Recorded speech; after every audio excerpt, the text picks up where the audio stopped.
Hello all of you beautiful people, Jules here for WhatCulture.com, and as we all know, throughout the filmmaking process, a lot of stuff ends up on the cutting room floor, but these scenes, well, they probably should have been left in, because they would have made the horror movies that they're from make a lot more sense. With this in mind, I'm Jules, this is WhatCulture.com, and these are 10 deleted scenes that explain confusing horror movie moments.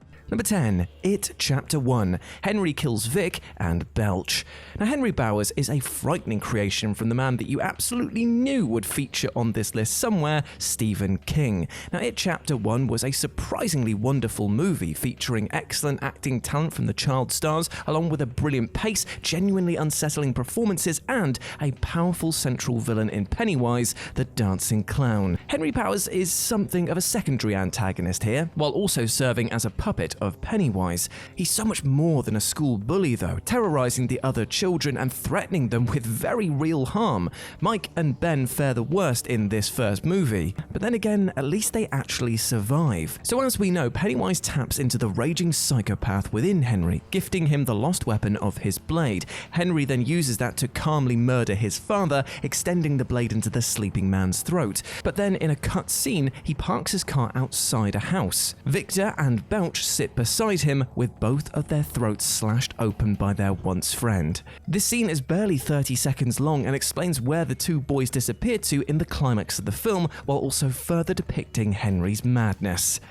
Number 9. Cabin Fever. Paul keeps a hostage. Now, this deleted scene in question you can actually see over on YouTube, although it is unsurprisingly age restricted. So Cabin Fever is an extremely dark film, sprinkled with moments of a really horrible comedy, and comes from director Eli Roth. It falls very much into the body horror genre, and it is not for the faint of heart. After the group of vacationers begin to get infected by a flesh-eating virus one by one, Paul becomes increasingly desperate in his situation. It's unlikely that the local police are going to let one of his friends leave for fear of passing on the infection, and he even comes across a redneck who attempts to take them out. Now, in the deleted scene, Paul takes this redneck captive and hides him in the basement of the cabin. He demands that the man explain to the locals that Paul and his friends are innocent insofar as they didn't bring the virus down onto the town. The plan, unfortunately, goes nowhere, as no one survives long enough to tell anyone about the man in the basement. However, it does explain a line at the end of the movie where the police discuss another body being found under the cabin. Without this scene, this is one additional number to the dead bodies lying around through the forest and seems a little odd. Number 8. The Blair Witch Project. Mike suggests leaving the cameras behind. The Blair Witch Project, it has to be stated, is one of the most influential films ever made, kicking off a slew of imitation horror movies.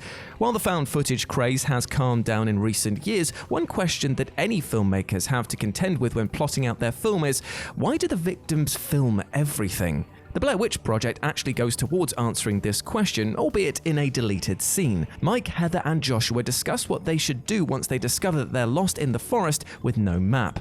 Now, Mike is the practical one. He suggests leaving their things, pack, cameras, and all, and hurrying as quickly as possible towards civilization again. Heather objects on the grounds that she has the camera in her hands and that she feels like it's being productive and gives her something to focus on, which helps with her anxiety. They then agree to continue as they were. Now, this scene is both short and actually very crucial to understanding why these three ill-fated filmmakers were able to document so much of their last days alive, but for some reason, it was cut. Number 7. The Texas Chainsaw Massacre. Leatherface's Service Station Tantrum.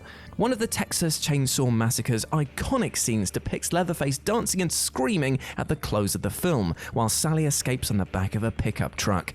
Although he tries to chase her, she escapes him.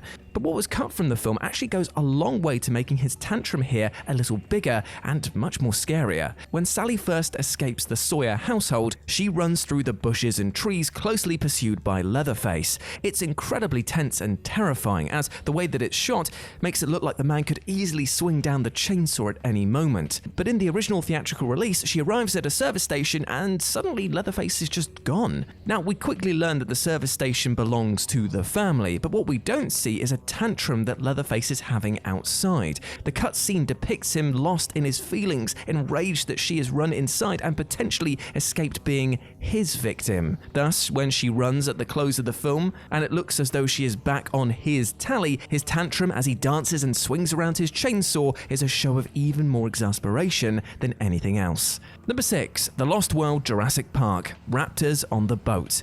Okay, so I know that most of you won't consider this to be a pure horror film, but humans do get eaten alive by dinosaurs, so I'm gonna count it. At the end of the film, we see a T-Rex run amok on the streets of San Diego, and it is both ridiculous and extremely enjoyable. But there is a question that arises here. A T-Rex is pretty huge, therefore how could it have been nimble enough to leave a perfectly severed hand on the wheel as shown here? Well, the answer comes from a deleted scene. The crew aboard the boat were killed by a pack of velociraptors who had managed to get aboard before takeoff. They proceeded to slaughter the crew while the T-Rex hung out rather harmlessly in the cargo hold. This scene was cut, but the aftermath of the carnage remains on the film. Without this scene, the death of the crew makes little sense. Again, how did the T-Rex manage to get out of the hold, eat the crew, and then get back into the hold, closing the doors behind it? Well, now we have the answer. Number 5. The Shining. Ullman is in on the joke. One sure thing about The Shining is that the Overlook Hotel is a heavily haunted location. There are ghosts within the walls who can call out to people, affecting them from miles and miles away. This is evident in the early parts of the film, with Tony warning Danny about the danger they are soon to face. But how did Tony know about this? Well, an alternate ending to the film exists that goes some way to explaining that the ghosts within the walls of the Overlook have influence outside the grounds. When Wendy and Danny are recuperating in hospital, Mr. Ullman, the manager of the Overlook, arrives to check in on them. As he leaves, he bounces a ball to Danny, the same ball that Jack Torrance had been bouncing earlier on in the film. This simple act suggests that Ullman, like Grady and many of the party guests at the hotel, have always been there and never left while the Torrance family stayed. If Ullman was a spectre of the hotel itself or simply a ghost stuck within the walls, he then knew exactly what he was signing the Torrance family up for, and Danny and Wendy were always going to be on Jack's chopping block. Grim. Number 4. Jacob's Ladder, The Cure. Jacob's Ladder is a fascinating, highly disturbing film from 1990, starring Tim Robbins as a Vietnam vet who returns home only to find that all is not well. It's a claustrophobic, psychological horror fest. Jacob's nightmares stem from a drug that he was fed during his active duty in the jungle. His hallucinations when he returns home come from this, ripping his mind to pieces. And this scene here is a truly great loss to the film because it shows that despite the hell that he's going through, he does in fact find, at least in his mind, an antidote to what is happening. Now, this scene is a fever dream. He ingests the cure and descends into a Clive Barker-esque attempt to escape his demons, but he comes through it though, apparently cured. This compounds the final hell that he finds himself in. Despite taking the only known antidote to his situation, he's still unable to escape. That's the point of the scene, and although the ending certainly leaves no doubt as to where Jacob ends up, this scene removes any doubt as to whether or not he ever had a chance of heading somewhere else at all. Number 3. Get Out. Rose was hypnotized too. So Huffington Post actually broke this one, and the scene in question is available online. It's a super short scene where Rose and Chris discuss the hypnosis session with her mother. He describes it as he experienced it, sinking into a hole, getting lost in the dark. In the deleted scene, Rose says that she once felt the exact same thing during a session with her mother.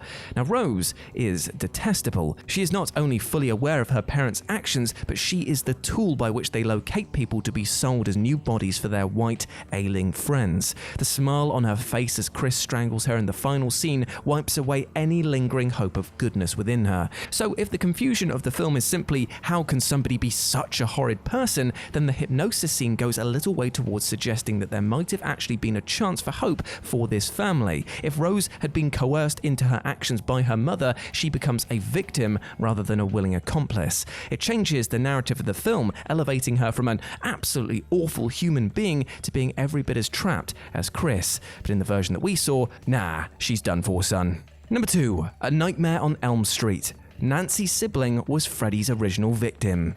While no one would blame the parents of Elm Street for hunting down a child killer and enacting their own form of vigilante justice on him, although I have to state here what culture does not endorse vigilante justice, one thing that was dropped from the movie goes a little bit further towards explaining just why these specific children are being terrorized and why Nancy's mother chooses to drink herself to oblivion. You see, the children that Freddy attacked when he was human were the siblings of the heroes that the audience meets in the film.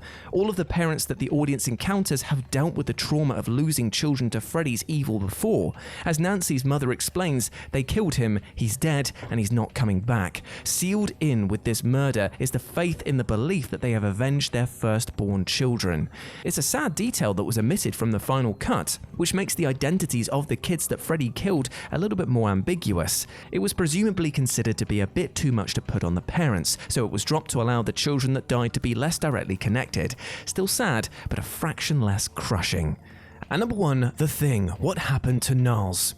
The Thing, a frequent flyer on whatculture.com, has a scene that was written and storyboarded but never quite made it into the filming stage, presumably due to the expense in filming. It definitively answers the question of what happened to Niles in the final act of the film. After Gary is attacked by Blair, Niles spots Gary's body twitching in the distance. He walks away to investigate, and this is the last that we see of him in the theatrical version of the film. In the script, however, Niles was to walk around the corner and be overcome by the Blair Thing.